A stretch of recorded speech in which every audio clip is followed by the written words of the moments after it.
আপনার গার্লফ্রেন্ডের নাম্বারটা একটু আমাকে দেন, আমি একটা কল করি, দেখি আমি তাকে ইমপ্রেস করতে পারি কিনা। ওকে। আপনি হচ্ছে গিয়ে কিছু হিন্টস দেন আপনার গার্লফ্রেন্ড সম্পর্কে। আমার গার্লফ্রেন্ডের নাম সাদিয়া, ওর বাসা ফরিদপুরে। নাম্বার। হ্যালো। আসসালামু আলাইকুম। ওয়ালাইকুম আসসালাম, কে আপনি? সাদিয়া বলছেন? জি। আমাকে আপনি চিনবেন না, আমি আর কি আপনাকে অনেকদিন ধরে ফেসবুকে ফলো করি। কেন কল করেছেন?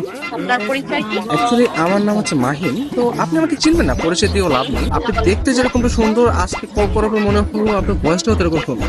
মানে আপনি সব দিক দিয়ে পারফেক্ট, মানে একটা মানুষ এত সুন্দর কিভাবে হয়, মানে আমি আর কি কল্পনা করেও পারতেছি না। ধন্যবাদ আপনাকে। আর কিছু বলবেন? আমি আবার অপরিচিত কারোর সাথে কথা বলি। দেখেন, পৃথিবীর প্রত্যেকটা জিনিসই কিন্তু হঠাৎ করে হয়। আপনি যে আজকে অপরিচিত বললেন, কালকে পরিচিত হতেও পারে। এখন পরিচিত হতে তার ক্ষতি নেই, তাই না? অবশ্যই। কথা আমি ক্লিয়ারলি শুনতে পাই না, আবার একটু বলবেন?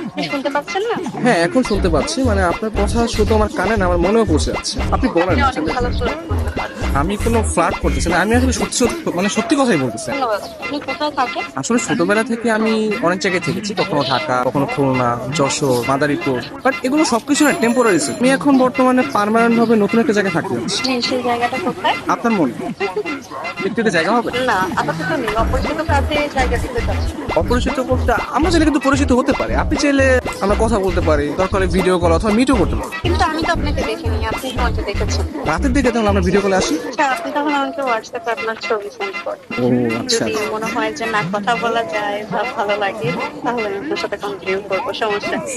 তো আপনি কোন ধরনের ফটো দেখতে যাচ্ছেন?